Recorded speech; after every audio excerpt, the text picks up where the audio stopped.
Halo semuanya, jumpa lagi dengan saya Budiman Jayaputra, psikiatris dari Swedish Medical Clinic. Ya, pada sore hari yang berbahagia ini, saya akan membahas mengenai mengelola mental dalam mengatasi kemarahan ataupun kebencian. Oh ya, hampir lupa ya. Salam sehat mental dan bahagia. Ya, oke, kali ini kita akan membahas masalah mengelola mental ya, karena memang saya sebagai seorang psikiatris, kita adalah dasarnya saya adalah ingin bagaimana mengendalikan mental teman-teman ya, saudara-saudara. Ya, mengapa sih topik ini saya anggap cukup penting ya, karena memang dalam sehari-hari kita sering mengalami satu kebencian, kemarahan, kekesalan dan sebagainya.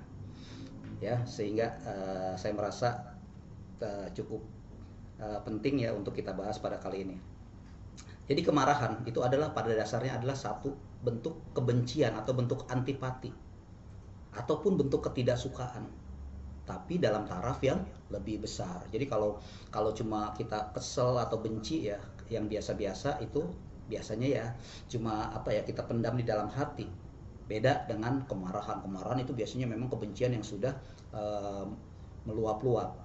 Ya, kemudian kemarahan ini biasanya kita definisikan sebagai menolak objek yang tidak menyenangkan terhadap segala hal, apapun itu. Ya, jika jadi misalnya teman-teman melihat orang yang misalnya pakai bajunya nggak rapi, kita melihatnya, aduh, itu orang bajunya nggak rapi amat sih. Itu juga timbul ada satu penolakan, ada satu antipati.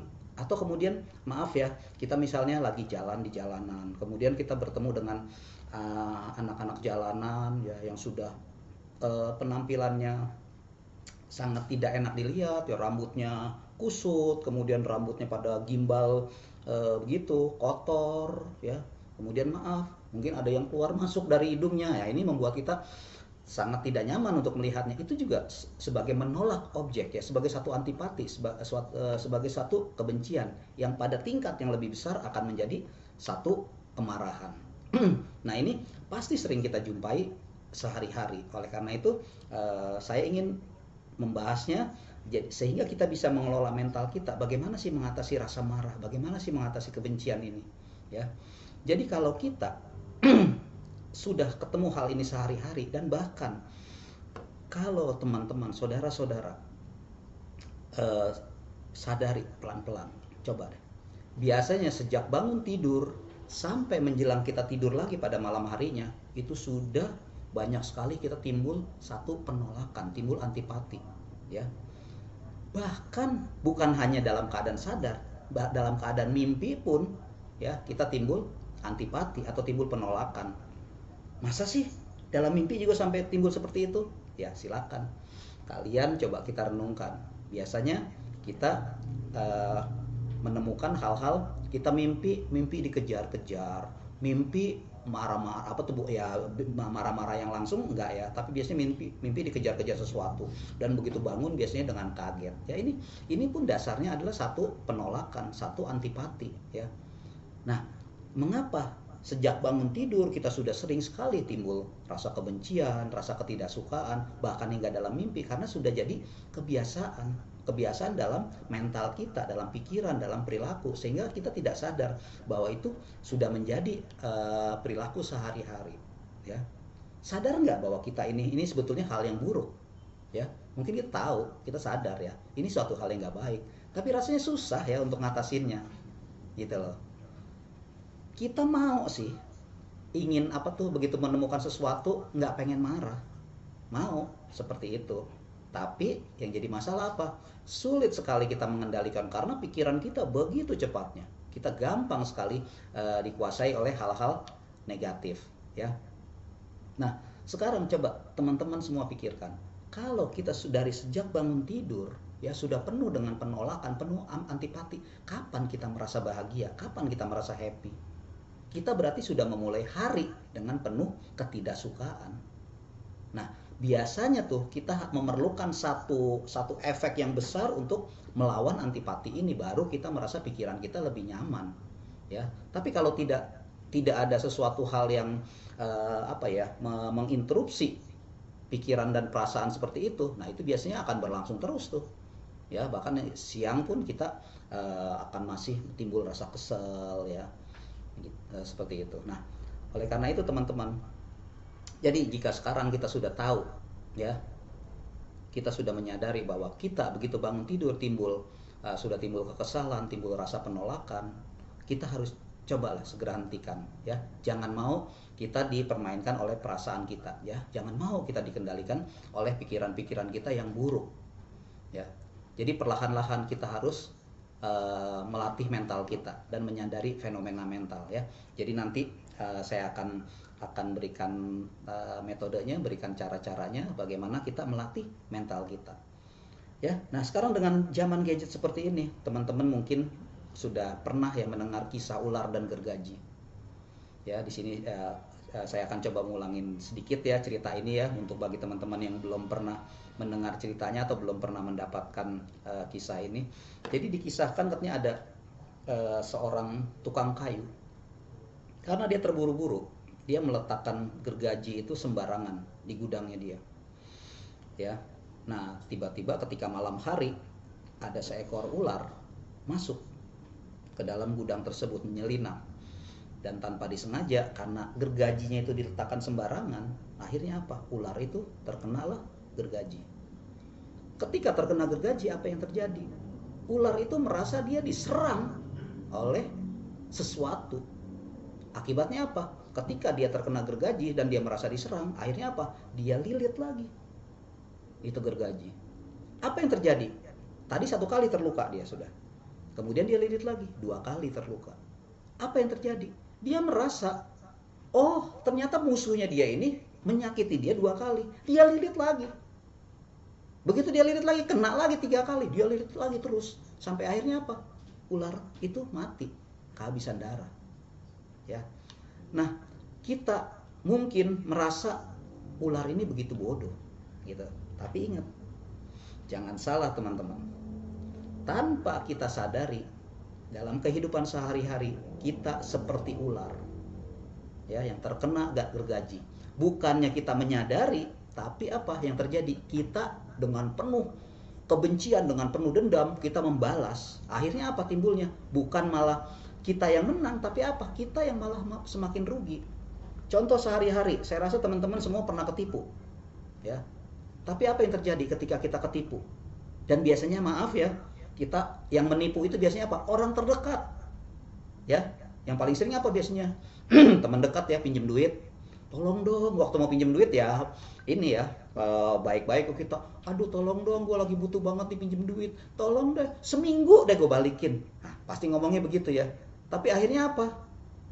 Setelah kita pinjamkan, jangankan seminggu, kadang-kadang sampai setahun pun nggak dikembalikan, atau bahkan dia tiba-tiba menghilang ya. Dan biasanya apa? Kalau kita tertipu seperti itu, yang terjadi bukannya kita menyadari ya sudah, oh ya saya tertipu ya sudah, mungkin teman saya butuh ya.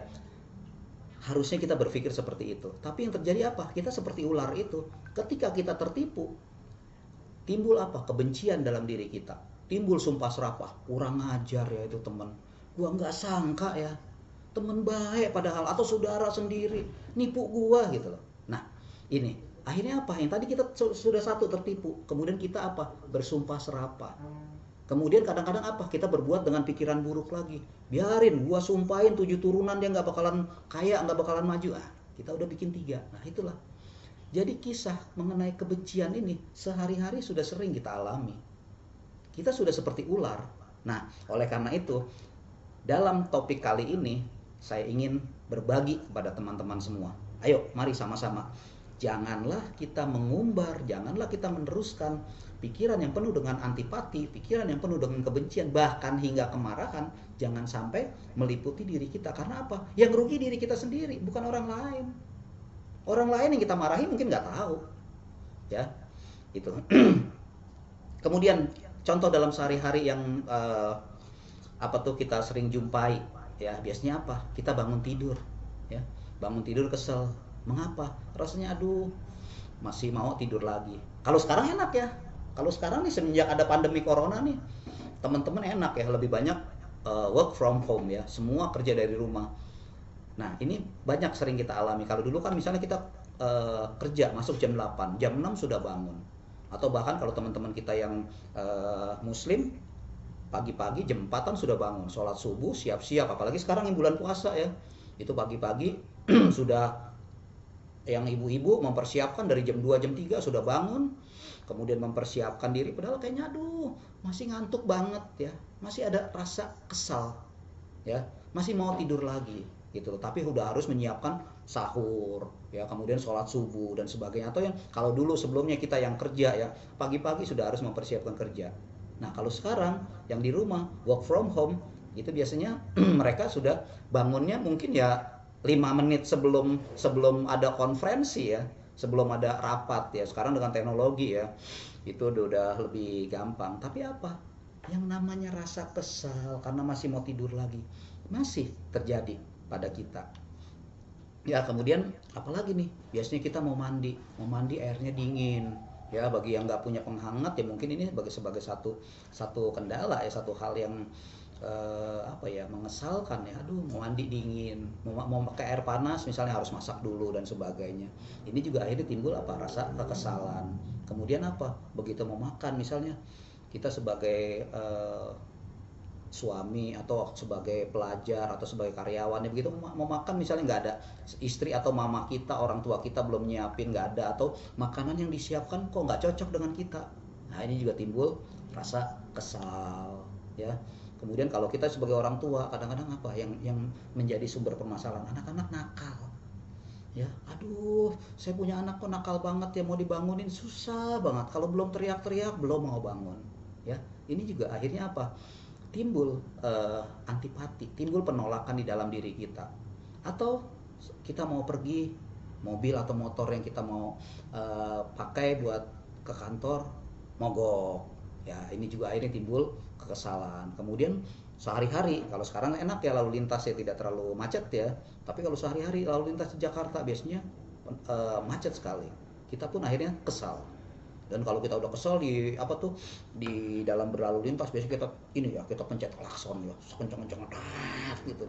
Nah, sekarang kita berpikir, kalau dalam keadaan kemacetan kemudian kita timbul dengan marah-marah, dengan kekesalan, apalagi dengan kita pencet klakson sekencang-kencangnya gitu, apakah terus begitu kita pencet klakson kemudian apa tuh lalu lintasnya lancar? Kan enggak. Yang lebih terjadi apa? Kita timbul kesel, mengotori pikiran kita. Ini yang terjadi. Kemudian apa? Kita datang ke kantor terlambat, dimarahin bos, atau sudah banyak kerjaan yang numpuk. Ini juga timbul kekesalan. Kemudian apa lagi? Rasa bosan. Nah, seringkali orang merasa tidak menyadari bahwa rasa bosan itu sebetulnya dasarnya adalah antipati, dasarnya adalah penolakan. Nah, kita nggak menyadari itu. Ya, terus kemudian masih banyak lagi contoh-contoh sehari-hari yang kita bisa jumpai yang sebetulnya dasarnya adalah penolakan di dalam diri, dasarnya adalah antipati. Ya. Nah, karena sudah kejadian seperti ini, akhirnya apa? Banyak ungkapan-ungkapan yang kita dapatkan apa tuh sehari-hari ya. Biasanya orang bilang kemalangan datang beruntun. Bener nggak sih? Nah, coba deh. Coba teman-teman, coba kita introspeksi. Ya. Kenapa sampai ada ungkapan kemalangan datang beruntun? Karena ketika satu kemalangan datang kepada kita, kita biasanya tidak bisa terima. Misalnya kita bawa motor ya, lagi jalan, tiba-tiba apa, motor kita misalnya kena paku kemudian bocor, akhirnya timbul apa, timbul kesel. Ketika timbul kesel, kondisi mental kita sudah menurun. Karena kondisi mental kita menurun, perhatian kita sudah juga terganggu. Akhirnya apa, kita sambil kesel dengan motor sudah misalnya terkena paku, kita harus dorong. Dan karena kita kesel misalnya, sambil dorongnya perhatian kita apa, tidak fokus, gampang teralih. Kemudian kita misalnya tersandung batu, kesel lagi, sudah tersandung batu, tiba-tiba motornya jatuh dan menimpa kita. Nah, inilah kadang-kadang orang bilang, ya ampun, heran ya kalau kemalangan itu datang beruntun. Sebetulnya yang membuat kemalangan datang beruntun itu bukan pihak lain, tapi diri kita sendiri ya, diri kita sendiri yang membuat kemalangan itu datang beruntun. Karena apa? Kita menjadi perhatiannya menjadi tidak fokus. Akibatnya apa? Kita lalai dan kemudian muncul lagi kemalangan-kemalangan berikutnya. kadang-kadang katanya lagi bintang gelap, ya. Wah, misalnya kita usaha dagang kemudian ternyata tidak seindah yang kita bayangkan, tidak semaju. Apalagi di sekarang ya, di saat pandemi COVID-19 ini ya, tentu mereka yang usaha perdagangan ya, banyak yang mengalami gangguan ya, terutama yang kalau perdagangan yang konvensional ya. Nah, kalau yang online ya ini beruntung mungkin ya, mungkin mereka omsetnya bertambah ya. Tapi kalau mereka yang dagang konvensional ini apa ya? Sekarang ini banyak sekali yang terganggu penghasilannya ya. Nah, kita kadang-kadang merasa aduh, mungkin ini lagi bintang gelap ya, kita segala macam. Tidak ada sebetulnya bintang gelap ya. Bintang gelap itu sebetulnya kita sendiri yang membuat itu, bintang itu yang tadinya terang menjadi gelap. Sehingga apa akhirnya? Kita sendiri sudah berpersepsi salah. Kita sendiri merasa aduh, nasib saya lagi ini banget ya, lagi jelek nih, lagi bintang gelap nih, usaha apapun nggak berhasil. Akibatnya apa? Kita tidak semangat ya, karena kita sudah berpersepsi bahwa kita mengalami bintang gelap. Akhirnya apa? Semangat kita menurun. Karena semangat kita menurun, upaya kita pun menurun. Karena upaya kita menurun, hasilnya pun jelek. Nah, itulah yang kita sering kadang-kadang sebutkan sebagai aduh, ini kita lagi bintang gelap ya. Kemudian kadang-kadang ada orang, kita mengenal juga istilahnya hari pengapesan. Apa ada hari pengapesan? Sebetulnya yang membuat hari itu untung atau apes atau sial itu bukannya orang lain, tapi diri kita sendiri. Karena ketika kita mendapatkan satu permasalahan, kita bukan langsung menyadari dan menyelesaikannya, tapi yang timbulnya apa? Kebencian, timbul sumpah serapah. Itu seperti yang tadi saya bilang, seperti ular. Ya, ular yang dia tidak tahu terkena gergaji, bukannya menyadari bahwa dia langsung lepaskan gergaji itu, tapi apa? Dia lilit lagi, ya.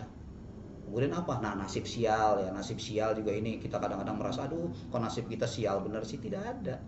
Ya, kita sendiri kok yang menentukan, bukan pihak lain. Ya, kemudian ada orang-orang tertentu yang menganggap katanya ada, wah ini katanya dia punya hong shui atau feng shui-nya salah nih, wah mesti robah begini-begini. Ya, sebetulnya bukan juga. Ya, banyak faktor-faktor yang berpengaruh kepada keberuntungan kita, kepada kebahagiaan kita. Tapi yang paling penting adalah bahwa kita jangan mau dipermainkan atau diperbudak oleh pikiran-pikiran negatif. Ya, kemudian juga beberapa ungkapan yang kita akan banyak temui ya dalam kehidupan sehari-hari. Ya. Nah, itu kira-kira ya teman-teman ya mengenai contoh-contoh dalam kehidupan sehari-hari. Kemudian kita biasanya ketika mendapatkan sesuatu yang ya kita anggap satu yang kesialan atau kemalangan, kita tidak bisa menerima. Kenapa sih kita tidak bisa menerima? Karena ini ada penolakan di dalam diri. Kita sudah merasa bahwa kita tidak mau menerima nasib malang, kita tidak mau menerima kesialan, kita tidak mau menerima hal-hal yang buruk. Ya, kita maunya terima hal-hal yang untung. Ya.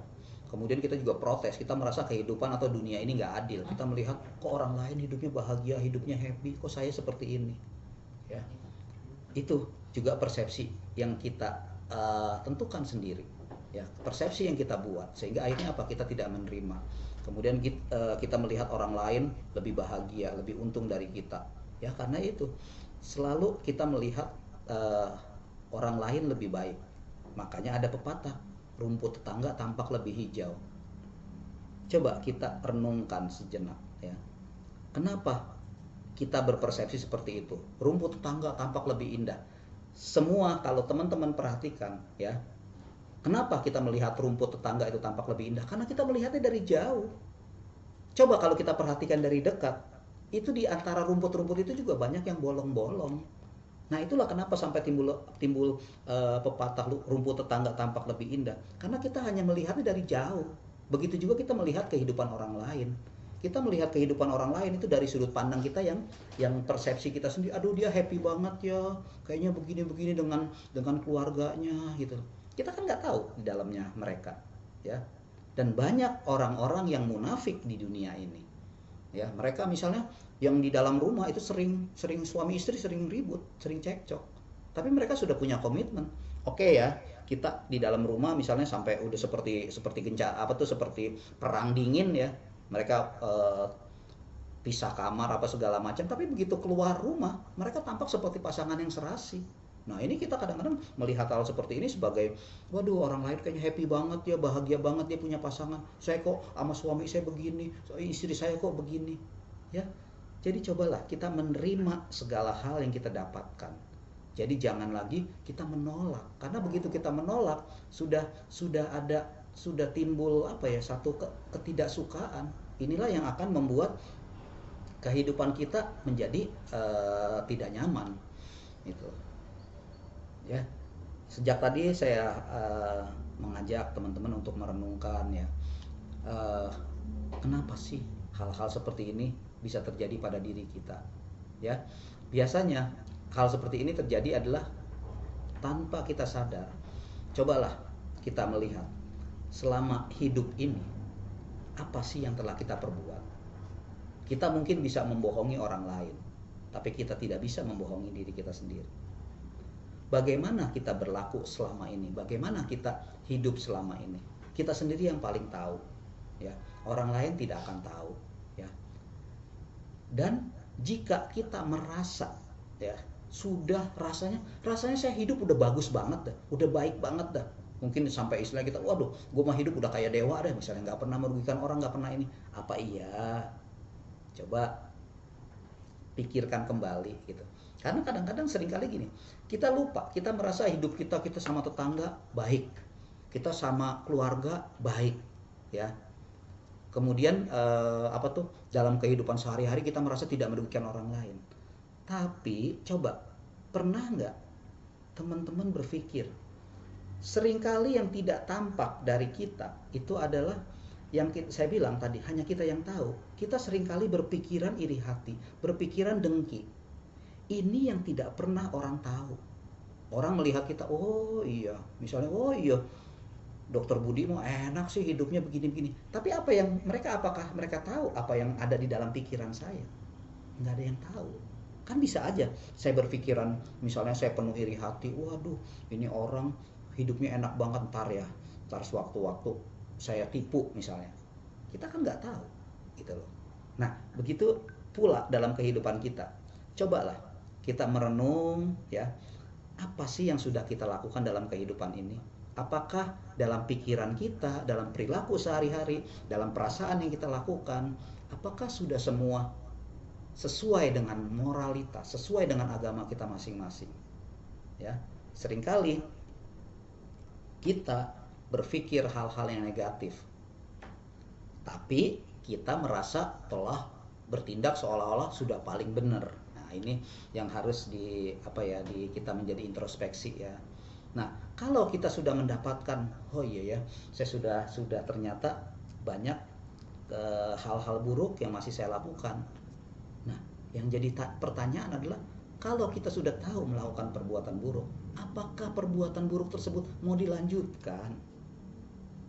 Dan bukan hanya itu, kalau kita melakukan satu perbuatan buruk, ya, kemudian jika kita mau lanjutkan, bukankah ini nanti akan kita wariskan kepada anak cucu kita? Ya, maka dari itu, dari sejak beberapa tahun yang lalu, pemerintah kita selalu mengatakan revolusi mental. Mengapa demikian? Karena memang mental ini yang harus segera kita revolusi untuk menjadi lebih baik dan harus segera dimulai. Kalau tidak segera dimulai, ini tidak akan pernah mendapatkan satu hasil. Ya, seperti itu. Oleh karena itu, nanti ya teman-teman saya ajak mengenali kondisi mental kita masing-masing. Agar apa? Kita bisa mengelola, kita bisa mengendalikan mental kita. Sehingga kita jangan sampai diperbudak oleh kondisi mental yang buruk. Ya. Jadi nanti akan saya ajarkan bagaimana mengelola mental kita mulai dari kasar hingga yang halus. Apa sih kok mental ada yang kasar ada yang halus? Nanti ya, nanti sabar ya. Nanti saya akan ajarkan ya. Oke, sekarang kita mulai masuk lagi ke topiknya, masalah penolakan atau antipati. Penolakan atau antipati itu apa sih sebetulnya? Ya. Penolakan atau antipati itu adalah menolak objek yang tidak menyenangkan atau kebencian terhadap sesuatu. Ya, apapun itu bentuknya.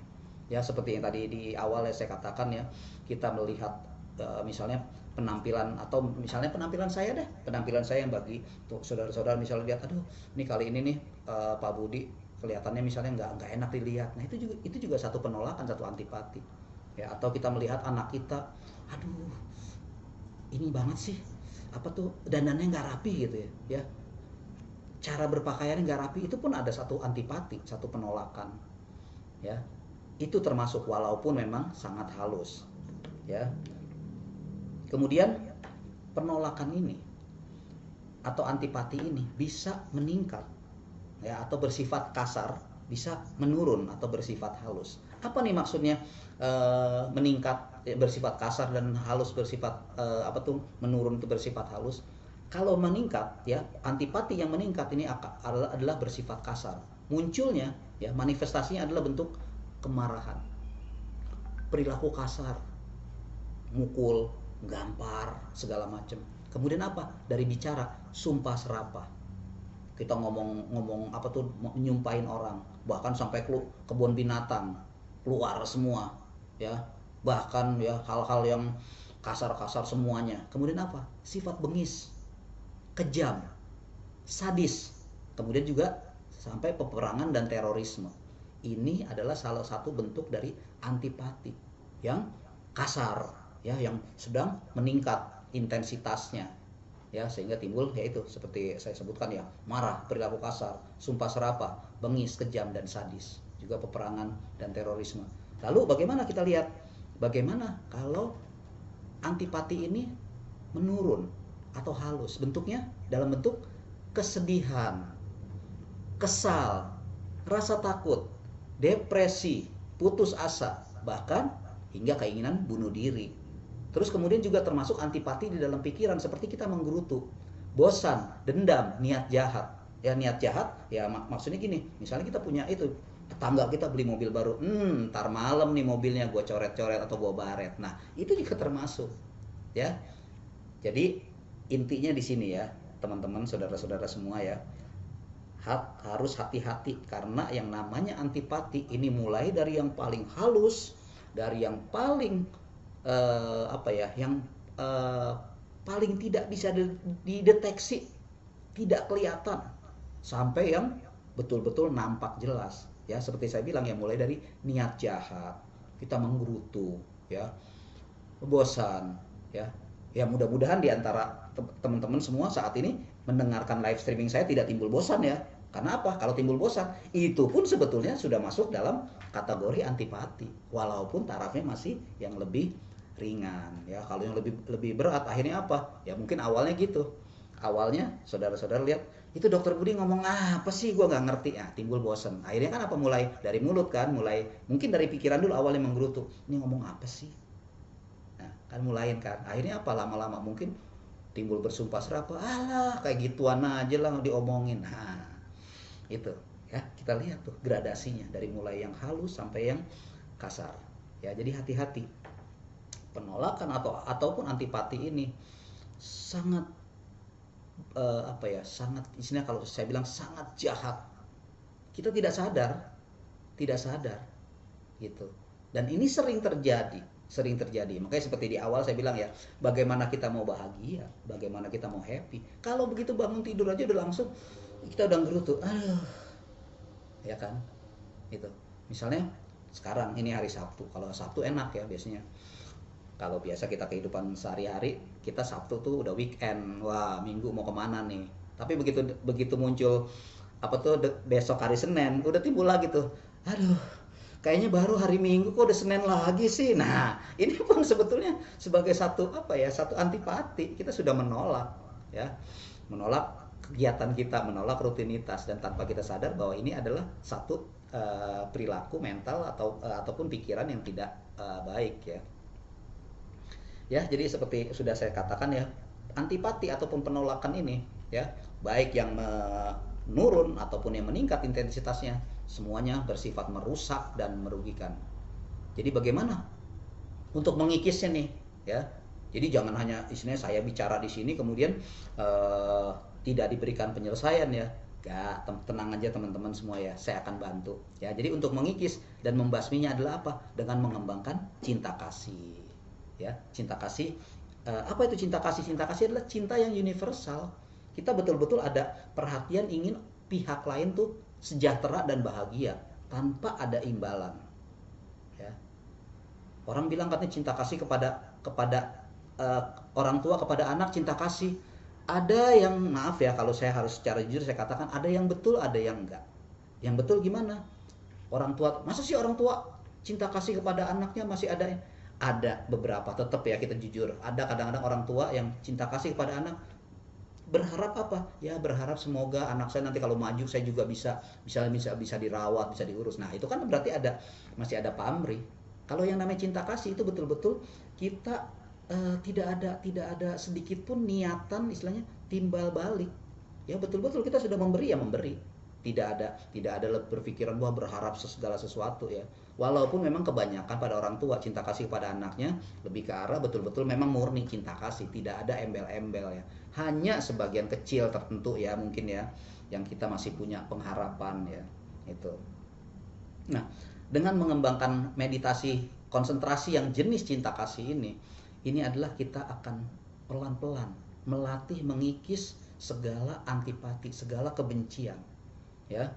Nah, selain cara meditasi cinta kasih atau konsentrasi meditasi dengan jenis konsentrasi yang cinta kasih ini, ada cara lain nggak? Ya memang cara yang terbaik adalah dengan pengembangan kebijaksanaan, yaitu meditasi dengan meditasi perhatian murni atau mindfulness ya, seperti yang pernah saya jelaskan ya. Jadi kalau saudara-saudara yang ingin melatih meditasi perhatian penuh atau perhatian murni atau meditasi mindfulness, bisa dilihat video saya sebelumnya mengenai praktik meditasi. Itu sudah tayang ya di Omori TV ya. Jadi teman-teman bisa lihat itu. Saya sudah jelaskan manfaat meditasi, kemudian saya jelaskan teknik-tekniknya. Lalu bagaimana nih mengenai meditasi cinta kasih? Caranya gimana? Tenang. Nanti kita juga hari ini nanti saya akan bantu menjelaskan sedikit mengenai meditasi cinta kasih dan saya akan praktekkan.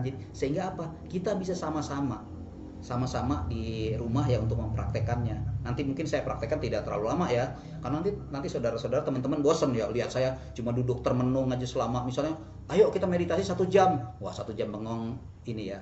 Nanti saya akan memberikan secara singkat caranya dan saya harapkan teman-teman semua bisa praktekkan di rumah. Ya praktekkan di rumah, mulai dari mulai berapa lama sih? Ya kalau bisa memang mulai dari 15 menit. Ya 15 menit kita mulain, nanti lama-lama tambah terus sehingga bisa meditasi ini bisa selama 1 jam atau bahkan lebih ya, saya harapkan seperti itu ya. Jadi nanti saya akan hanya berikan cara-cara tekniknya secara singkat ya. Terus kemudian kalau saudara-saudara juga mau konsultasi ya silakan ya, jadi bisa menghubungi nomor telepon yang ada di bawah ini ya. Nanti kita bisa bantu untuk memberikan arahan-arahan ya. Nah kemudian kita sudah cerita mengenai antipati, kemudian bagaimana ini apa sih penyebabnya kok sampai apa ya, sampai ada orang yang bersifat antipati dan istilahnya mudah sekali melakukan satu pikiran yang menolak atau antipati ya. Jadi penyebab antipati atau penolakannya adalah pemarah. Dalam arti pemarah gimana? Bukankah pemarah itu sifatnya dia? Nah betul ya, sifatnya dia. Memang kadang-kadang kita merasa orang itu sebagai pemarah dianggap sifat, tapi karena dia sudah menjadi, awalnya dia bukan seorang pemarah, tapi karena sudah terus-menerus melakukan satu kemarahan yang sering, sehingga akhirnya menjadi sifat dia, sehingga dia menjadi seorang yang pemarah. Dan kalau orang yang pemarah ini akhirnya untuk melakukan satu perbuatan antipati ini sudah gampang sekali, karena sudah menjadi kepribadian sehari-hari, sudah menjadi sifat sehari-hari. Kemudian penyebab lain apa? Orang yang mempunyai sifat antipati adalah berpikiran pendek. Artinya apa? Tidak berpikir jauh.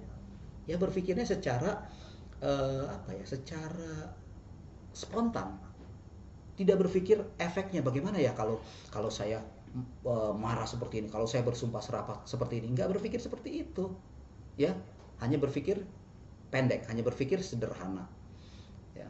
Nah, ini juga harus kita latih. Jadi cobalah segala sesuatu ketika kita ingin melampiaskan atau meluapkan rasa marah atau rasa benci, cobalah berpikir secara lebih bijaksana atau lebih jauh. Jangan segera dilontarkan ya. Jadi saya pernah dapat ada seorang pemuka agama ya dari luar negeri. Jadi dia mempunyai mempunyai tips yang cukup ini juga cukup bagus menurut saya. Jadi kalau kita yang masih berpikiran pendek dan istilahnya gampang sekali meledak-ledak, cobalah sebelum marah itu katanya hitung dulu ya. Jadi hitung, katanya pakai jari aja ya, kita hitung. Jadi begitu misalnya kita kesel, kita lagi ingin buru-buru, misalnya tiba-tiba kita mengalami kecelakaan atau apa gitu, ketika kita mau bersumpah serapah atau mau marah-marah, coba dah kita sadari, langsung hitung dengan jari, sehingga kita ingat aja di dalam pikiran kita, jari ya. Jadi begitu kita mau marah, hitung 5, kalau bisa sampai 10 ya. Misalnya begitu kita kesel nih, kita lagi jalan enak-enak disenggol orang, kemudian misalnya kita lagi makan, makanan kita jatuh begitu mau marah, coba ingat jari, kita hitung 1, 2, 3, 4, 5, 6, 7, 8, 9, 10. Nah, kalau mau marah silakan. Biasanya ya, orang sih biasanya cukup ngitung 5 ya, tapi yang terbaik kalau menurut saya 10 ya, karena makin banyak kita mengundurnya ya, makin intensitas kemarahan kita sudah jauh menurun ya. Dengan kita cara menghitung seperti itu, biasanya intensitas kemarahan kita sudah jauh menurun ya. Yang tadinya kita mau bersumpah serapah, mungkin akhirnya cuma kesel, nah seperti ini ya. Jadi cobalah teman-teman juga bisa mulai melatih ya. Jadi jangan sampai kita berpikir secara impulsif ya, berpikir pendek, nggak berpikir panjang. Kemudian penyebab lain apa? Maaf ya, ini pendidikan rendah dan kurang pergaulan ya. Jadi yang sering terjadi adalah bukan hanya orang yang berpendidikan rendah dalam arti kalau orang berpendidikan rendah orangnya gampang emosi, enggak semua. Tapi umumnya adalah kalau mereka berpendidikan rendah dan kurang pergaulan, tidak mau bergaul dengan orang, hanya berkutat di rumah aja sehari-hari. Nah, itu biasanya orang-orang yang mudah tersinggung ya, orang-orang yang sensitif ya. Oleh karena itu, jadi kalau misalnya kita di antara teman-teman ada yang berpendidikan rendah, misalnya cuma pendidikan saya cuma SD, nggak masalah. Bagaimana kita banyak bergaul dengan lingkungan lain ya. Dengan pergaulan ini akhirnya kita banyak berkenalan dengan orang, banyak berinteraksi dengan orang, sehingga akhirnya kita punya sifat kemarahan yang gampang tersinggung ini menjadi menurun, menjadi berkurang. Kemudian penyebab lain adalah persepsi buruk. Kita sudah memandang seseorang itu dalam persepsi kita yang buruk ya. Sudah langsung istilahnya sudah antipati, sudah negatif, berpikir negatif sudah ya. Sehingga akhirnya ya timbulnya itu penolakan, antipati. Orang mau berbuat baik sama kita, kalau kita sudah berpersepsi buruk, kita selalu curiga, ini orang nih ada maksud apa nih. Nah, kan biasanya gitu tuh. Orang mau berbuat baik sama kita sudah persepsinya buruk. Ini dia ada punya maksud apa nih? Berbuat baik aja kita sudah curigain, apalagi kalau berbuat yang kurang baik. Tentu kita sudah langsung timbul perilaku yang lebih kasar lagi ya. Kan emang bener, emang dia memang jahat, terbukti gitu. Gitu. Ya. Oke, kemudian apa lagi? Nah, ini dendam ya. Orang yang pendendam juga adalah yang sering menimbulkan yaitu antipati. Ya. Nah, orang-orang yang seperti ini adalah tidak semata-mata dia begitu lahir ke dunia ceprot gitu, kemudian istilahnya sudah timbul sifat-sifat seperti ini, pemarah, berpikiran pendek, kemudian berpersepsi buruk, punya dendam dan sebagainya. Tapi ini semua hasil dari gabungan dari nilai keluarga, pergaulan, lingkungan dan lain-lain. Oleh karena itu ya teman-teman ya, bukan berarti kita mendiskriminasi orang-orang yang buruk ya, bukan ya. Kita bukan berarti tidak boleh mengenal orang-orang yang bersifat jelek, bukan ya. Tapi kalau bisa kita ya hanya sekadar kenal ya, tidak berhubungan baik. Kenapa demikian? Karena jika kita betul-betul berhubungan dekat dengan mereka yang berpersepsi buruk, yang mereka yang pemarah, yang impulsif dan sebagainya, kita gampang sekali ketularan. Ini yang jadi masalah. Ya, sama seperti sekarang dalam masa pandemi COVID-19. Kenapa sampai kita suruh physical distancing ini? Jangan sampai virus itu menyebar. Nah, tapi dalam pandemi corona ini kebetulan yang terjadi adalah penyakit fisik. Nah, kita tidak sadar bahwa banyak penyakit mental yang akan terjadi di dalam diri kita. Saya coba kita istirahat dulu sebentar ya. Ada sesuatu hal yang ingin saya sampaikan dulu. Oke, ya kita istirahat dulu sebentar.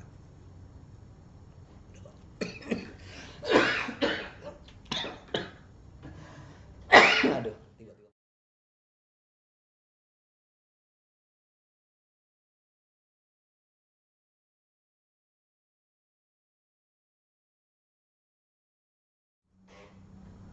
Oke, teman-teman ya, ketemu lagi ya. Sorry ya, tadi ada sedikit gangguan ya.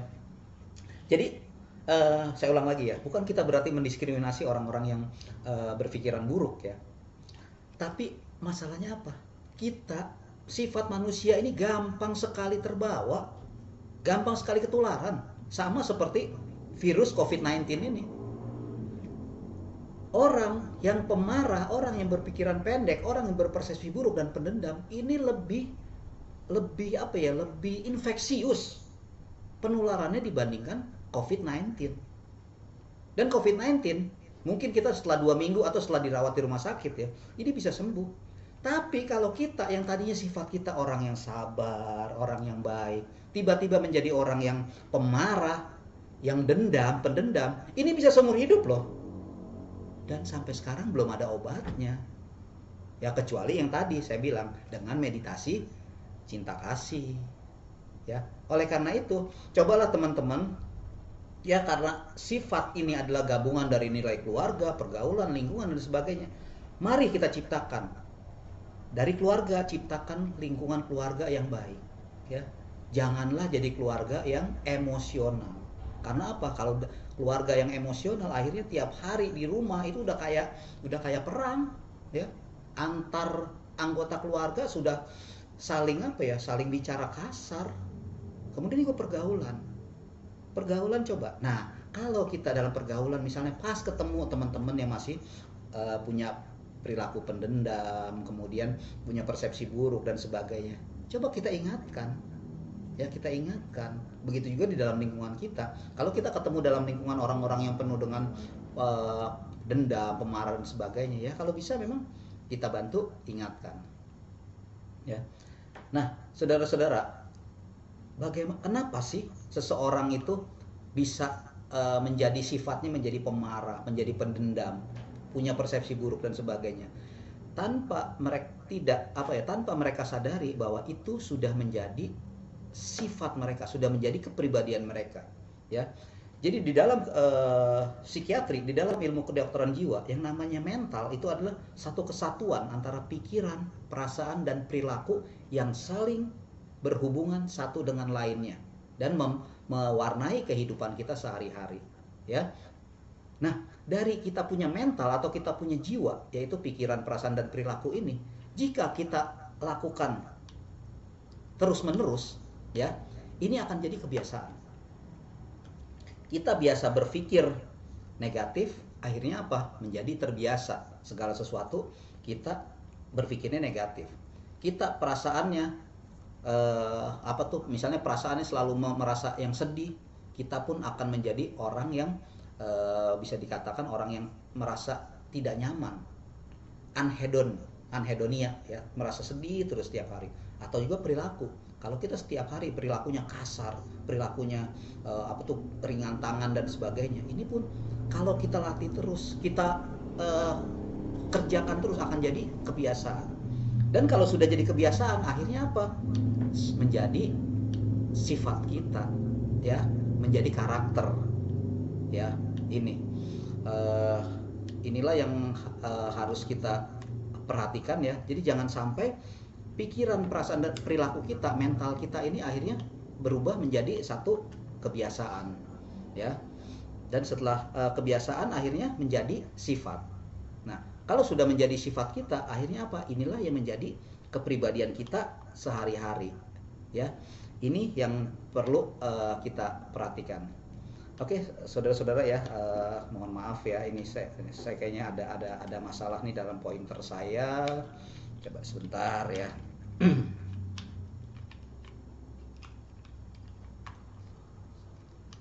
Oke,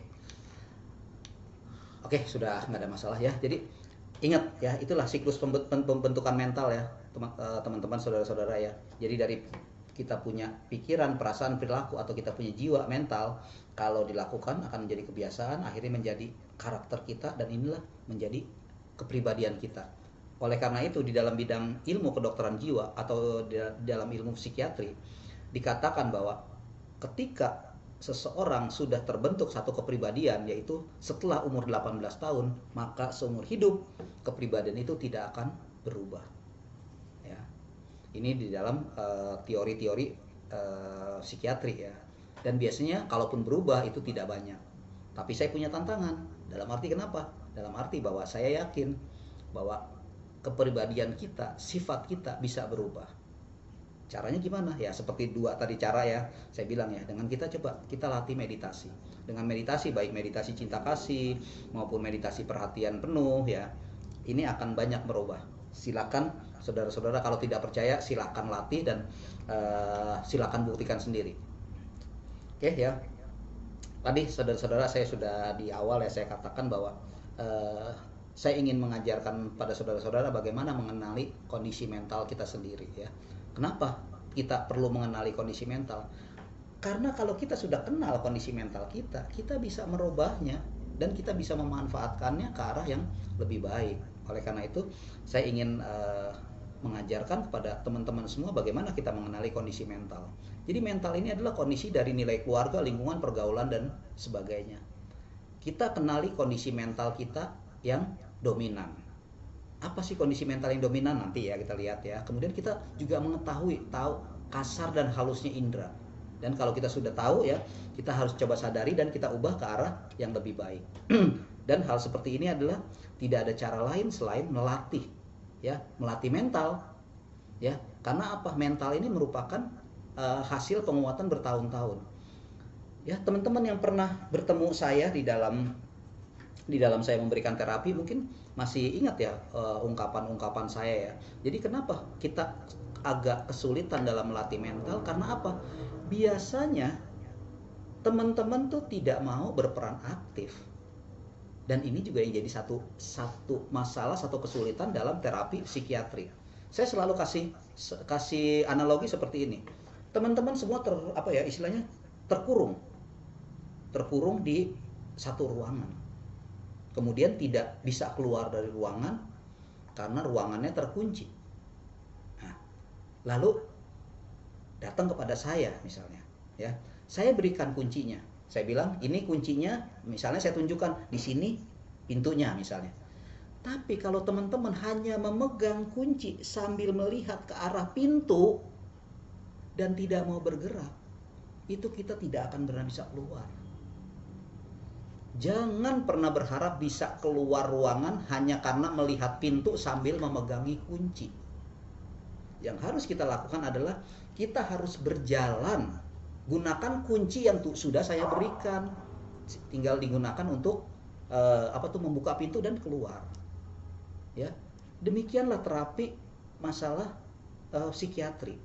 Kenapa terapi psikiatri ini lebih sulit dibandingkan terapi kedokteran yang lain? Karena memerlukan peran aktif dari teman-teman semua. Saya ngomongin begini-begini, teman-teman tidak praktekkan, saya juga tidak bisa apa-apa. Beda misalnya dengan dokter bedah ya. Maaf, bukan berarti saya marah-marah soal lebih bagus dari dokter bedah, bukan ya. Ini hanya sebagai analogi. Misalnya teman-teman sedang ada benjolan di tangan, ya, kemudian benjolannya sakit atau bisul gitu. Ya, kemudian datang ke dokter, minta dokter bedah atau apa, dok saya sakit ini segala macam. Kemudian dokter, kita cuma pasif aja. Dokternya entah misalnya melakukan pembedahan atau dia insisi ya, dia keluarkan nanahnya dan sebagainya. Kemudian ini kita pasif. Sudah dikasih perban, ya. Yang aktifnya apa? Kasih obat, minum obat, ya. Tapi umumnya penyakit benjolan misalnya kita di tangan tadi yang tadi kita alami itu sudah dilakukan tindakan dan kita hanya pasif. Berbeda dengan terapi mental. Terapi mental memerlukan peran aktif dari teman-teman semua. Teman-teman tidak mungkin mendapatkan kebahagiaan. Teman-teman tidak mungkin bisa merubah sifat kalau tidak mau melatihnya, tidak mau berusaha. Kita semua mungkin sudah menjadi sifat yang kurang baik, ya. Tapi jangan sampai diwariskan untuk generasi berikutnya. Makanya banyak orang-orang pepatah yang yang berkaitan dengan materi, ya, dibilang kita dilahirkan miskin itu jangan berkecil hati, jangan sedih katanya. Karena apa? Kita dilahirkan miskin itu kan bukannya maunya kita gitu. Kita dilahirkan dari keluarga itu misalnya. Tapi yang menyedihkan adalah jika kita mati dalam keadaan miskin katanya. Nah, ini yang yang harus kita menjadi perhatian, ya. Artinya apa?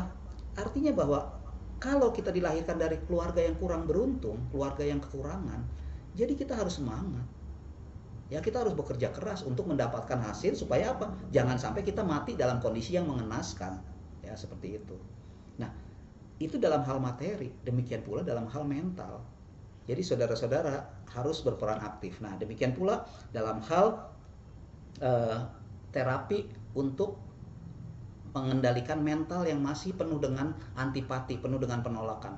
Nanti saya akan ajarkan teknik meditasi cinta kasih. Tapi teknik itu walaupun saudara-saudara nonton dan ulang-ulang bahkan sampai hafal, tidak akan bermanfaat tanpa praktek. Ya. Jadi saya harapkan nanti teman-teman bagi yang ingin merubah sifatnya yang masih penuh dengan hal-hal yang negatif, ya, harus mau. Dan kalau kita sudah melatih meditasi, sudah menjadi kebiasaan sehari-hari, ini kita sudah tidak lagi diliputi rasa bosan, tidak lagi diliputi kejenuhan, tidak lagi diliputi penolakan untuk meditasi ataupun bangun pagi, ya. Ini nanti akan sangat bermanfaat. Oke, ya, tadi saya katakan ya teman-teman ya bagaimana kita mengelola mental, ya. Jadi saya akan ajarkan untuk bagaimana kita mengelola mental kita. Mulailah dari hal yang kecil atau hal yang sederhana, ya. Jadi jangan saudara-saudara berpikir kalau mengelola mental tuh waduh mesti datang konsultasi kepada saya Dr. Budiman atau konsultasi kepada psikiatris yang lain. Nggak perlu. Melatih dari hal yang kecil dan sederhana, ya. Kemudian bagaimana? Mulai dari hal yang dapat dilakukan sehari-hari, ya. Gitu. Kemudian apa yang langkah selanjutnya adalah latih setiap saat, ya, latih setiap saat. Kemudian perlahan-lahan, ya. Kemudian apa lagi? Nah, tadi juga saya sudah sebutkan ya, dari yang kasar hingga yang halus. Nanti ya belum sampai ya ini, ya. Kemudian yang berikutnya apa? Kalau kita sudah melatih, jangan malas. Coba, gagal, coba lagi, gagal, coba lagi, ya. Umumnya yang terjadi apa?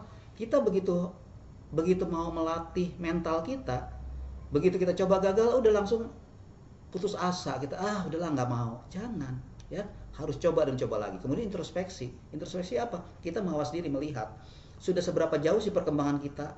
Nah, ini kemudian apa? Jalan terus, ya. Jadi kalau kita ingin mengelola mental kita ke arah yang lebih baik, jalan terus dan istilahnya pasang kacamata kuda. Artinya apa? Jalan terus, pasang kacamata kuda, tutup telinga. Artinya apa? Jangan lirik kiri kanan, jangan dengar kiri kanan. Karena biasanya nih banyak orang-orang di sekitar kita ketika kita akan melatih mental menjadi lebih baik, ini sebagai dalam tanda kutip, ya, maaf saya bilang provokator nih, kita diledekin segala macam, ya. Ya, tuh, ya, jangan seperti itu. Kemudian melatih mental ini memang bukan hal yang gampang, memang sulit, ya, dan banyak godaan, ya, banyak godaan. Tapi bukan sesuatu yang tidak dapat dilakukan, ya. Nah, oke, ya, saya ulang lagi, ya. Jadi mengelola mental itu mulai dari hal yang kecil atau sederhana. Misalnya, ya, sekarang saya berikan contoh. Misalnya kita masih punya sifat yang gampang marah, ya, gitu, gampang marah. Kemudian cobalah ketika kita mendapatkan satu stresor yang yang mengiritasi kita, yang memicu emosi kita, ya cobalah pelan-pelan, ya kita kita ini dulu, kita sadari, ya kita sadari, ya awalnya biasanya tuh kita masih, kalau istilah orang belajar ngerem, masih blong, masih nabrak, ya kita biasanya pemarah, kesenggol orang apa apa langsung langsung misalnya senggol bacok, wah orang bilang sama begitu ya. Coba pelan-pelan, pelan-pelan begitu kesenggol orang, ya mungkin awal-awal begitu senggol orang langsung kita refleks ya, karena sudah jadi kebiasaan. Tapi begitu kita ini coba sadari, ya kita di misalnya biasa perilaku kita kasar ya, itu disenggol orang langsung refleks tangan memukul. Cobalah begitu tangan memukul, ingat, kita sadari setelah setelah kejadian itu, kita sadari, oh iya ya, tadi saya sudah melakukan satu kesalahan, ya. Nah kita coba ini, kita sadari, oke, kita coba lain kali kita tidak mudah, tidak impulsif ya, tidak mudah ringan tangan gitu. Oke, nanti begitu berikutnya berikutnya apa, begitu disenggol lagi mungkin kita mau kena ke orang sudah udah ada remnya gitu loh. Lama-lama tangan ini begitu disenggol orang udah nggak bereaksi lagi. Lama-lama kita sudah mungkin disenggol orang tersenyum, atau bahkan biasanya kalau kita disenggol orang kan, orang lain tuh bilang minta maaf ya, kita bilang oh ya terima kasih. Nah kita sudah bisa tersenyum. Ini ya mulai latih sehari-hari. Atau hal kecil lain apa, misalnya kita senang sesuatu di rumah yang rapi, ya yang senang hal yang rapi, ya sudah kita rapikan. Tapi misalnya suasana kok yang lainnya pada berantakan, ya nggak apa-apa, kita motivasi. Kita tinggal pilihan ada di kita mau kerjakan atau tidak. Kalau kita mau kerjakan, kerjakanlah dengan senang hati. Misalnya sandal atau baju berantakan, ya kita mau bantu, kalau kita mau bantu rapikanlah dengan senang hati. Kalau tidak mau lakukan, ya sudah, tutup mata istilahnya, jangan, nggak usah dilihat. Yang seringkali terjadi apa, ketika kita melihat hal seperti ini berantakan, kita mau beresin, tapi beresinnya apa, sambil menggerutu, ini ya pada kurang ajar ya, udah dikasih tahu tempat sepatu di mana, lemari di mana, pada berantakan. Nah jangan seperti itu ya. Coba terus mulai dilatih, latih terus. Dan biasanya seperti tadi saya bilang ya, jangan malas ya, kalau begitu udah gagal coba lagi ya. Kemudian ya tadi saya katakan, ketika kita mau melatih, cobalah jalan terus ya, tutup telinga ya, bukan tutup telinga ya, tutup telinga dan pasang kacamata kuda. Dalam arti jangan lirik kiri kanan, jangan lihat kiri kanan. Artinya apa, seringkali ketika kita mau menjadi lebih baik itu banyak provokator. Dalam arti apa, misalnya kita yang orang sudah tahu nih, biasanya ya orang udah tahu, iya tuh si itu memang dia mau hobinya marah-marah, hobi kok marah-marah ya, hobinya marah-marah katanya gitu loh. Nah begitu kita menjadi tidak marah-marah, biasanya orang ngeledekin tuh, aduh sekarang udah jadi orang suci ya, aduh sekarang udah jadi orang yang taat ya, nah kayak gitu-gitu. Nah biasanya kita tuh gampang terprovokasi tuh, akhirnya apa ya, ilah kita mau berbuat baik baru kayak gini aja orang udah ngeledekin. Nah udah, kita nggak mau ini lagi, nggak mau melatih lagi, jangan ya. Jadi saya bilang hati-hati, karena dalam pengalaman kita sehari-hari banyak nih provokator ya, sehingga saya katakan kalau kita sudah memang ingin mengelola mental kita, membuat mental kita menjadi lebih baik ya, menjadi lebih happy ya, jalan terus ya, jangan malas, jangan putus asa, harus dilakukan terus ya. Oke. Nah bagaimana sih tips lainnya adalah dalam mengatasi antipati ini ya. Pertama adalah cobalah merasa puas, senang dan bahagia dengan pilihan sendiri ya. Ini juga yang seringkali saya berikan arahan kepada teman-teman yang datang konsultasi kepada saya, karena seringkali kita kita sebagai manusia ini, kalau saya bilang sering mencari yang tidak ada. Misalnya seorang suami ya sudah punya istri yang baik, istri yang cantik, masih melirik orang lain. Sampai ada ini ya, ada joke katanya, secantik-cantik anak tetangga paling cantik anak sendiri. Tapi sebaliknya, secantik-cantik istri sendiri lebih cantik istri tetangga. Nah, Joke-joke seperti ini kan kenapa timbul? Karena apa? Banyak orang yang tidak merasa puas, tidak merasa senang dan bahagia dengan pilihannya sendiri. Inilah yang coba kita pelan-pelan renungkan, ya, merasa puas, senang dan bahagia dengan pilihan kita sendiri. Kalau kita sudah menikah dan sudah menentukan pilihan, sudah, jangan lirik lagi kiri kanan, jangan lagi menghayalkan sesuatu yang di luar itu, jangan lagi mencari yang enggak gitu loh. Kemudian bagaimana kalau orang yang sampai saat ini misalnya belum menikah atau bahkan memutuskan tidak menikah, ia juga harus puas dan senang dengan pilihan kita sendiri. Setiap kehidupan pasti ada untung rugi, ada bahagia dan deritanya. Semua ada risikonya. Orang berumah tangga bahagianya apa? Ya mungkin ya itu, dia punya keluarga, punya anak-anak yang dianggap bisa menghibur dia apa segala macam. Itu ininya, bahagianya. Tapi penderitaannya apa? Harus mencari nafkah buat mereka, harus direcokin oleh mereka, dan kadang-kadang kalau yang nakal kita harus mengarahkan mereka gitu loh. Nah, beda kan dengan orang yang tidak menikah. Orang yang tidak menikah merasa happy, dia tidak direcokkan dengan, tidak direpotkan dengan segala macam tetek bengek seperti itu. Tapi penderitaannya apa? Ya mungkin bagi dia merasa iya kalau dia mau curhat tuh nggak ada tempat untuk berbagi artinya. Enggak seperti itu ya. Jadi salah satu untuk mengatasi antipati ini adalah merasa puas, senang dan bahagia dengan pilihan kita sendiri, apapun itu. Ya. Kita merasa seperti saya. Kalau saya tidak merasa puas dan senang, saya sebagai seorang psikiatris, mungkin saya akan melihat, aduh, saya sebagai psikiatris nih menderita banget ya. Dalam arti psikiatris itu kere. Beda dong dengan dokter kebidanan kandungan, dokter penyakit dalam, dokter anak. Mereka kaya. Kalau saya masih seperti ini gitu loh. Akhirnya apa timbulnya? Kalau kita tidak merasa puas seperti ini, otak ini mulai mencari-cari bagaimana ya caranya saya mengumpulkan uang sebanyak-banyaknya. Nah, Mulain apa timbulnya? Wah, bagaimana nih kita istilahnya menjual ya, dalam tanda kutip ya, menjual profesi kita. Ya, mulai menerapkan tarif-tarif yang enggak realistis dan sebagainya ya. Karena apa? Kita lupa bahwa tujuan misalnya kita sebagai seorang dokter adalah menolong orang. Begitu juga kita pilihan yang lain. Misalnya teman-teman ada sebagai seorang pedagang, ya sudah. Gitu. Bahagia sebagai seorang pedagang. Oke, ya saudara-saudara ya, bagi kalau ada yang mau konsultasi ya silakan ya, bisa menghubungi nomor yang ada di bawah ini ya. Oke, kita lanjutkan. Bagaimana sih mengatasi antipati ini ya? Jadi tadi saya sudah katakan adalah bagaimana kita merasa puas dan senang dan bahagia dengan pilihan kita sendiri. Lalu yang kedua adalah ada satu pepatah atau satu ungkapan ya. Ini satu yang bagi saya satu hal yang baik ya, dan bisa kita praktekkan ya. Jadi dikatakan, jika kita tidak mendapatkan apa yang kita sukai, belajarlah menyukai apa yang kita dapatkan. Ya.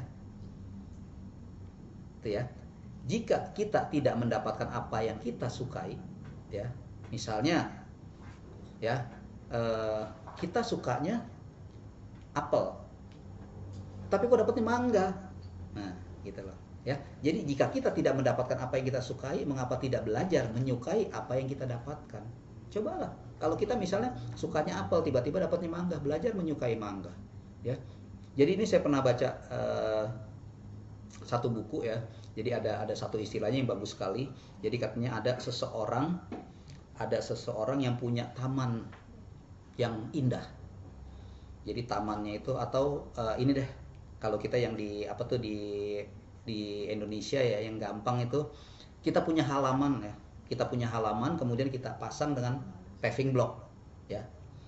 Kita punya halaman dipasangin dengan paving block, wah kita merasa waduh, kita punya halaman tuh indah sekali dengan paving block. Apalagi kalau paving blocknya misalnya ada berwarna-warni ya, dengan motif-motif tertentu, dengan warna-warna tertentu ya.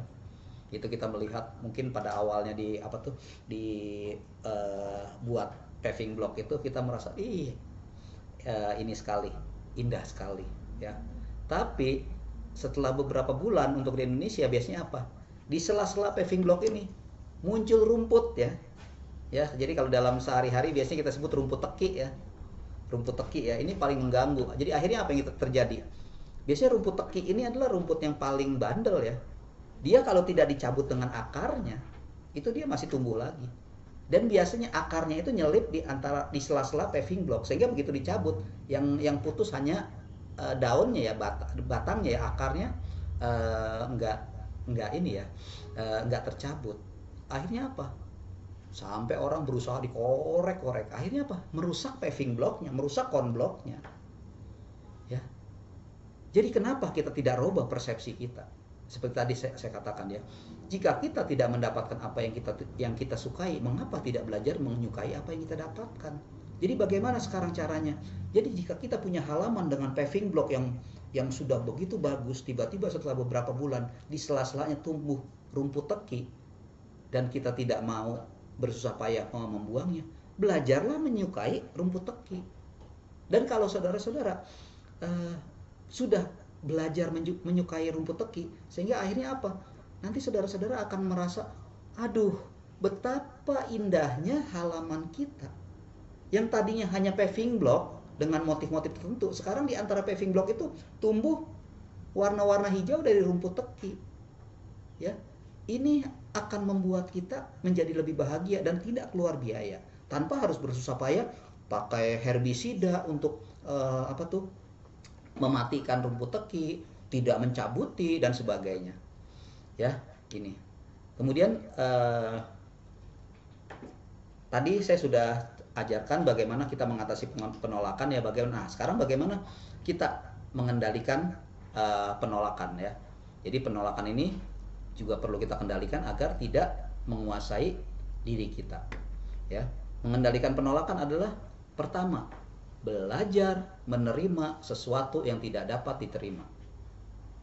Ya, ini yang perlu diperhatikan. Ya, belajar menerima sesuatu yang tidak dapat diterima. Ya, ini seringkali kita dalam hal ketika tidak mendapatkan sesuatu, ini kita seringkali menolak. Makanya di sebelumnya juga saya katakan ya, belajar menerima ini bukan maksud saya, kenapa timbul penolakan? Karena kita tidak mau menerima, ini jadi masalah ya. Oleh karena itu, untuk mengendalikan antipati ini kita belajar menerima. Memang bukan sesuatu hal yang gampang ya. Belajar menerima ini sesuatu yang sesuatu yang betul-betul bikin kesel. Misalnya contohnya kita ingin suasana di rumah kita tenang, suasana di rumah kita damai ya, tapi ada aja biasanya permasalahan yang timbul ya. Misalnya anak-anak ribut, atau teman-teman kita ribut, atau tetangga, atau kalau kita yang tinggal di pinggir jalan ya, itu sekarang ini kita sulit sekali mendapatkan lingkungan yang nyaman, lingkungan yang tenang ya. Akhirnya kita timbul rasa kesel. Kita mau meditasi, kayak sebelumnya ya, di video saya sebelumnya saya bilang kalau kita mau meditasi kita coba cari yang situasi yang tenang. Nah, biasanya kita sulit tuh untuk mendapatkan situasi yang tenang ya, gitu loh. Jadi akhirnya kita bermeditasi di di rumah yang letaknya di pinggir jalan yang berisik. Makanya kita perlu cari waktu ya. Jadi walaupun misalnya kita punya rumah di pinggir jalan yang ramai, kita bisa cari waktu, misalnya jam 3, jam 4 itu masih sepi, kita bisa ya. Kemudian apalagi nih, bagaimana kita mengendalikan yang selanjutnya adalah dengan menyayangi diri sendiri ya. Cobalah ya teman-teman semua ya, cobalah, kita tidak perlu jauh-jauh ya. Kita mulai dari diri kita sendiri Nah, biasanya kita nggak sadar. Kita merasa, saya kayaknya sudah deh. Masa sih ada orang yang tidak sayang diri sendiri? Nah, ya, semua orang pasti menyayangi diri sendiri. Menurut kita seperti itu, padahal belum tentu. Apa contohnya yang orang tidak menyayangi diri sendiri? Contohnya apa? Kita punya badan yang bagus, kita punya yang sehat, kok dirusak? Misalnya menggunakan narkoba. Bukankah itu tidak menyayangi diri sendiri? Ya. Kemudian minum minuman keras, kemudian perilaku yang misalnya sering begadang, ya, atau biasanya ya itu, ya, teman-teman, kalau yang teman-teman yang di dalam yang masih terapi psikiatri, biasanya apa? Tidak mau berobat secara teratur. Nah, itu kan bagi saya anggap tidak menyayangi diri sendiri. Mengapa demikian? Karena tidak mau hidupnya happy, ya. Karena yang timbul apa? Rasa bosen. Aduh, saya sampai kapan nih?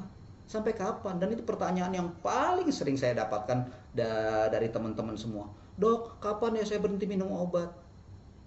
Ya, oleh karena itu, karena saya tahu bahwa pasien-pasien psikiatri ini memerlukan pengobatan jangka panjang, makanya kita harus merubah persepsi kita. Tadi kan saya bilang ya, salah satunya apa? Persepsi buruk. Karena apa? Teman-teman sudah menganggap obat ini sebagai, dalam tanda kutip ya, sudah dianggap obat. Akhirnya apa? Karena sudah dianggap obat, itu dianggap obat ini. Dan ketika dianggap obat, biasanya dilihat apa? Bukan efek terapinya, tapi apa? Efek sampingnya. Wah, efek sampingnya begini segala macam. Padahal dia tidak lihat bahwa efek terapinya lebih banyak dibandingkan efek samping. Tapi masih tidak mau makan obat, minum obat secara teratur, ya, tidak mau kontrol secara teratur. Nah, ini kan berarti tidak menyayangi diri sendiri, gitu ya. Kemudian kalau kita sudah bisa menyayangi diri kita sendiri, nah baru bisa diperluas kepada keluarga, tetangga, dan akhirnya pada orang yang tidak kita sukai atau kepada musuh kita, ya. Tapi sebelum kita menyayangi diri kita sendiri, kita nggak mungkin bisa menyayangi keluarga, tetangga, ataupun musuh. Kenapa demikian? Logis saja. Kita mau kasih makan orang, mungkin nggak kalau kita sendiri kelaparan, ya. Jadi kalau kita ingin memberikan makanan kepada orang, kita sendiri harus makan, harus kenyang istilahnya, baru kita bisa memberikan kepada orang lain.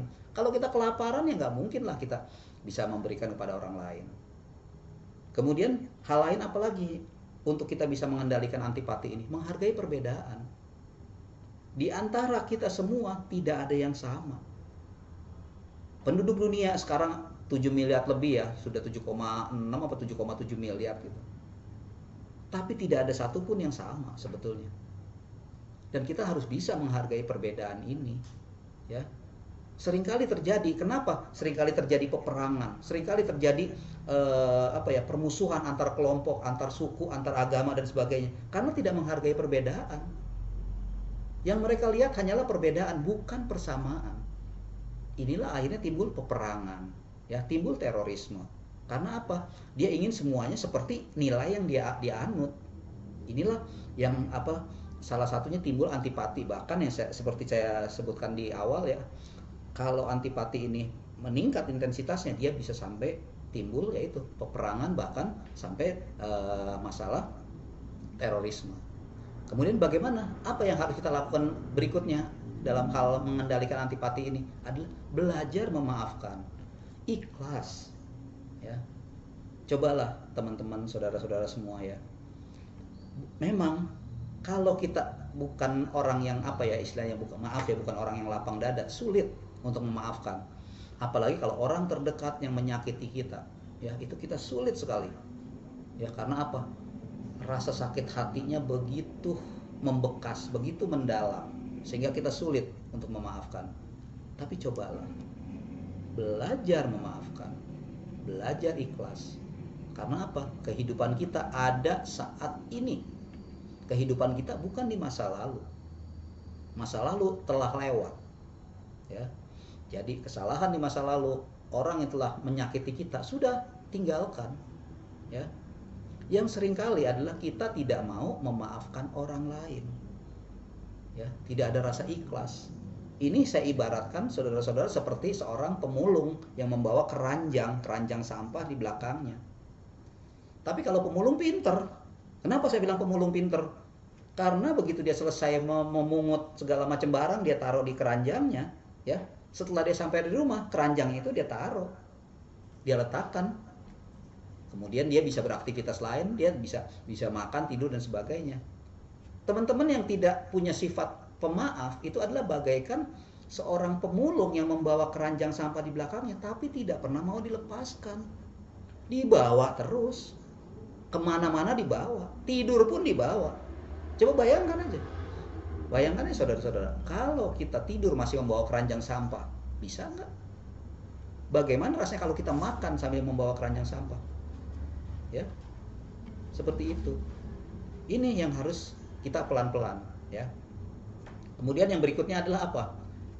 Belajar keras terhadap diri sendiri dan penuh maklum terhadap orang lain. Ya. Ini yang seringkali terbalik. Ya, seringkali terbalik, ya, saudara-saudara ya.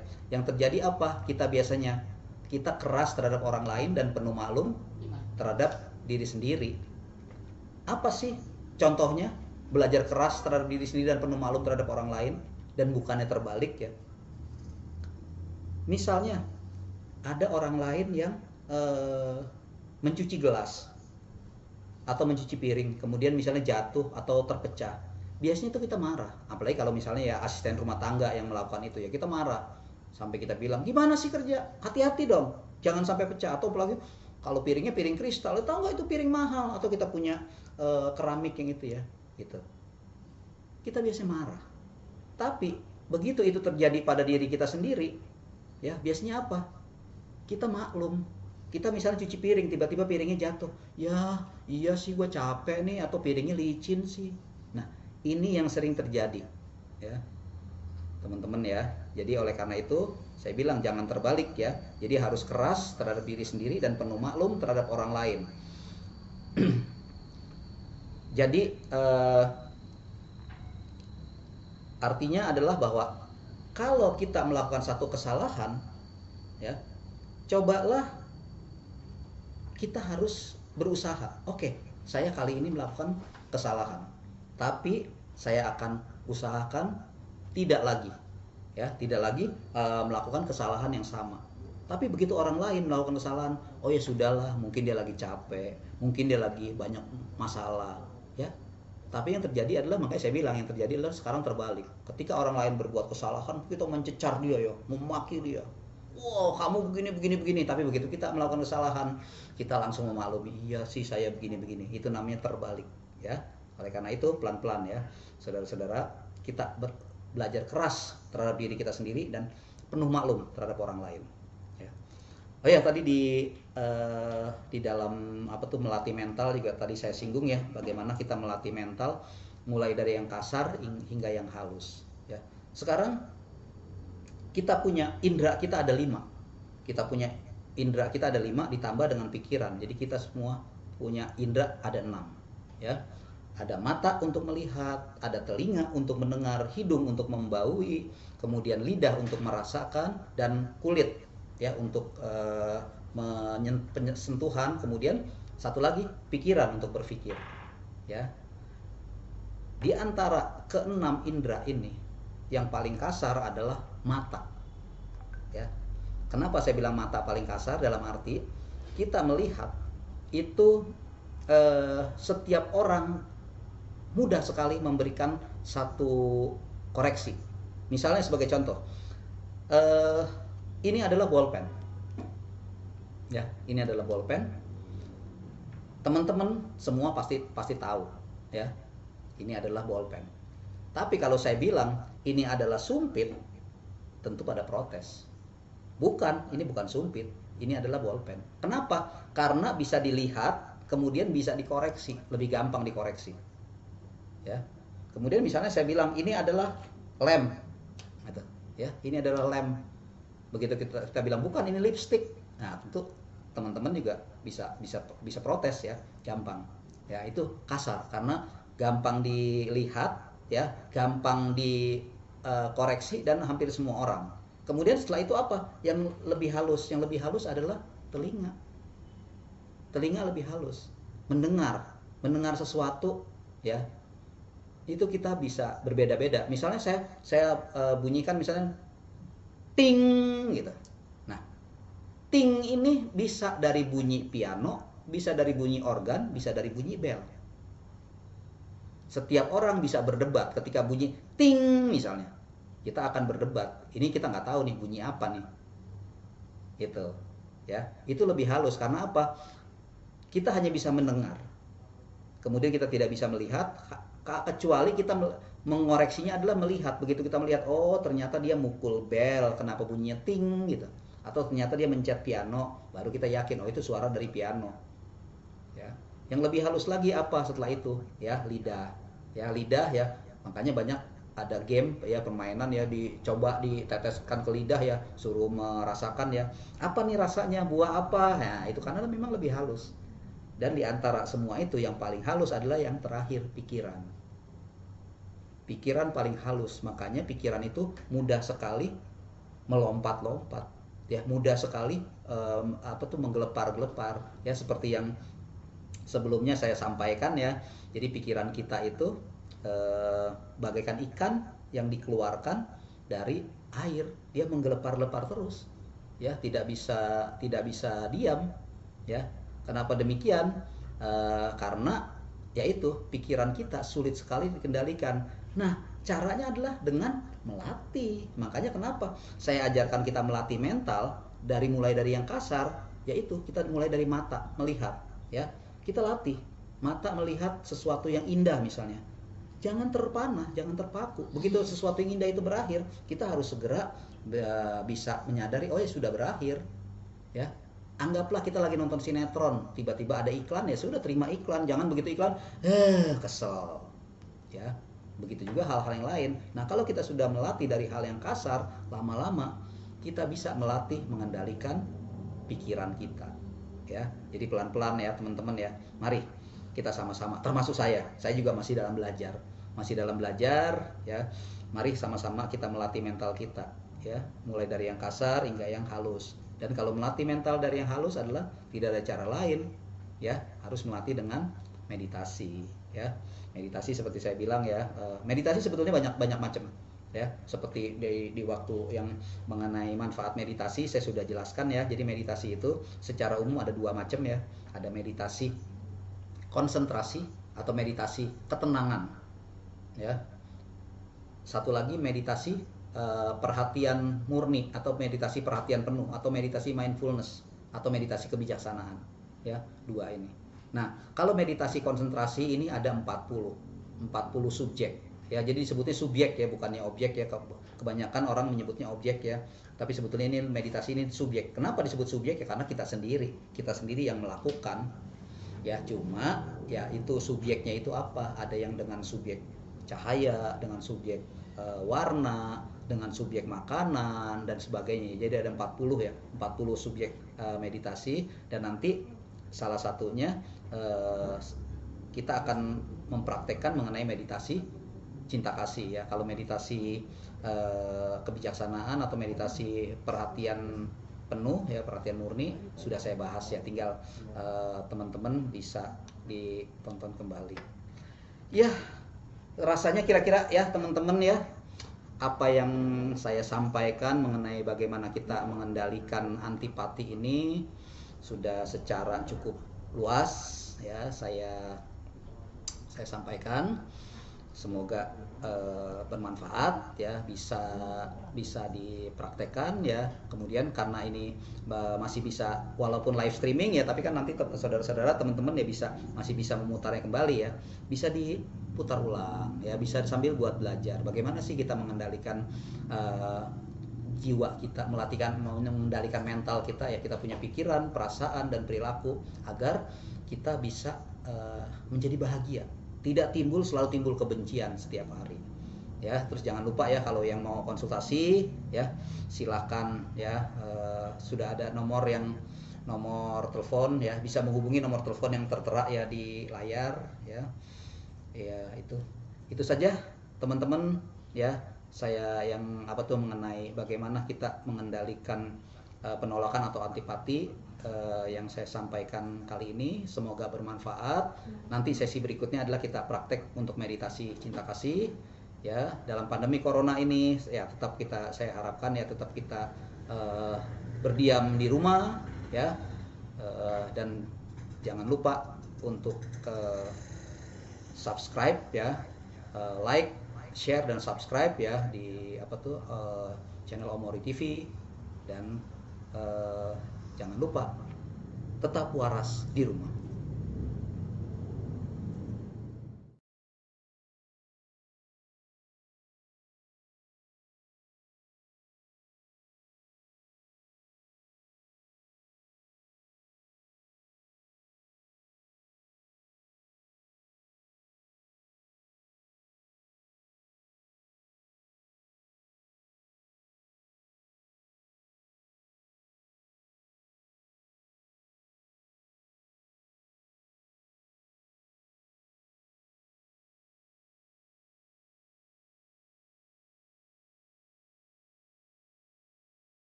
Oke, teman-teman, sorry ya, saya nggak lihat-lihat waktu ya, nggak berasa ya, udah hampir udah 1 jam setengah lewat ya, udah 95 menit ya saya berbicara.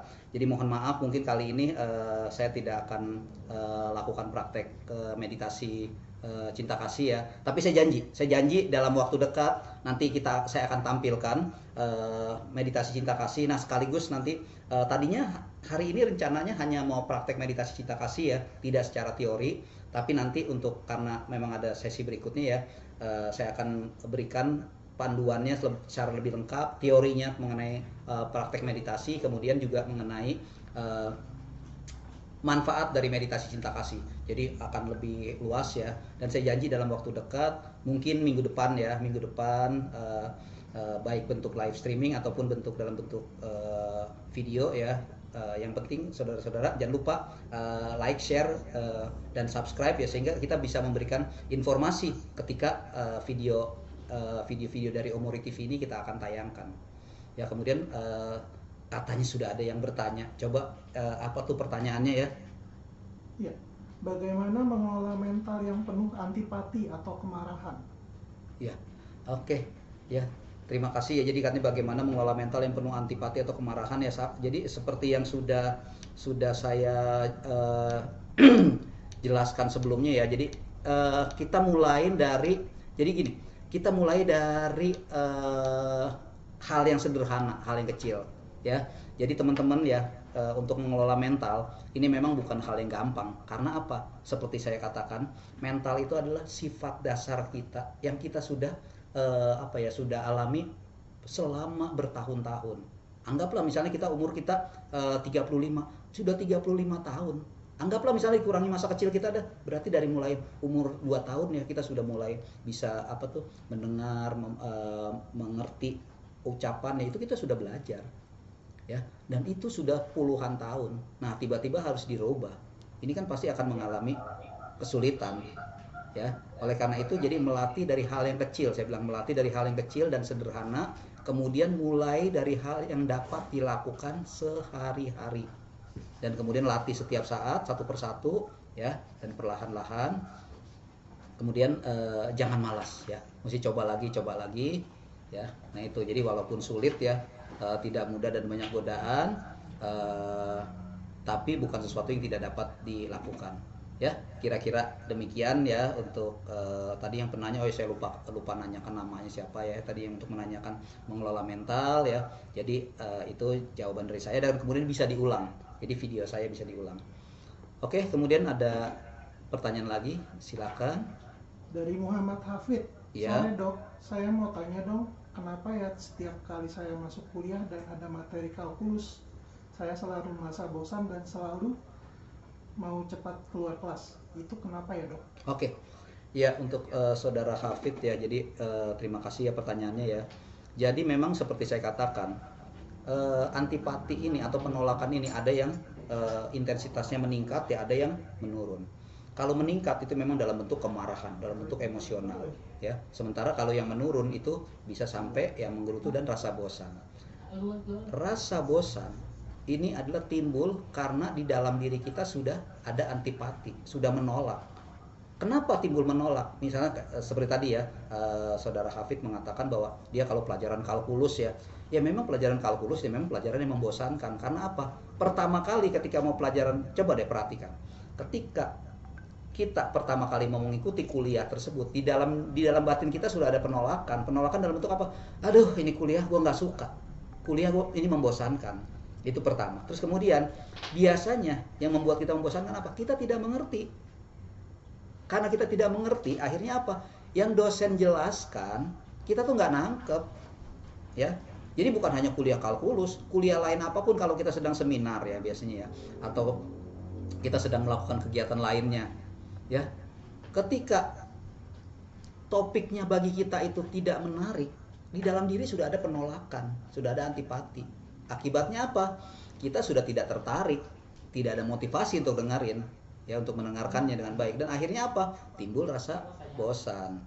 Jadi untuk mengatasi rasa bosan, pertama adalah coba, jadi kalau dari zaman dulu sebetulnya gampang sih, sederhana ya.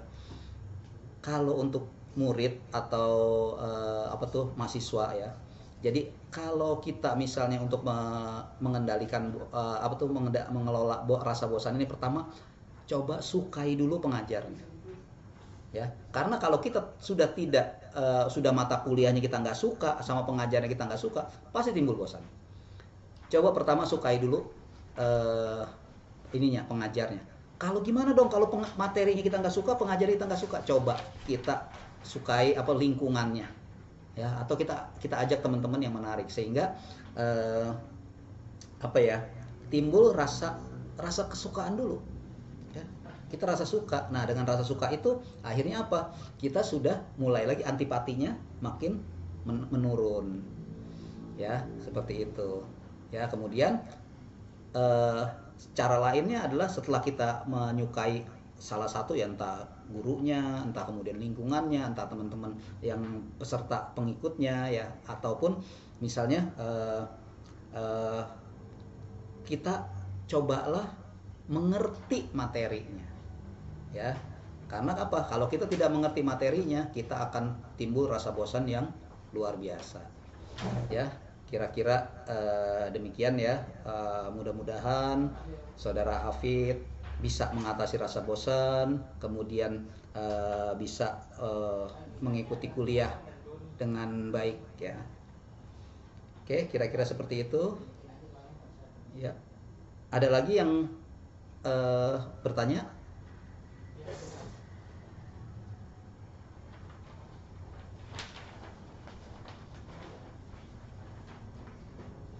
Oke, ya kita sedang menunggu ya, masih ada katanya ada penanya lagi ya.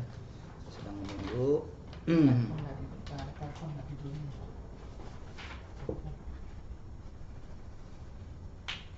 Ada penelpon dari Doni yang Ya. ingin bertanya. Oke, kepada Mas Doni atau Pak Doni silakan.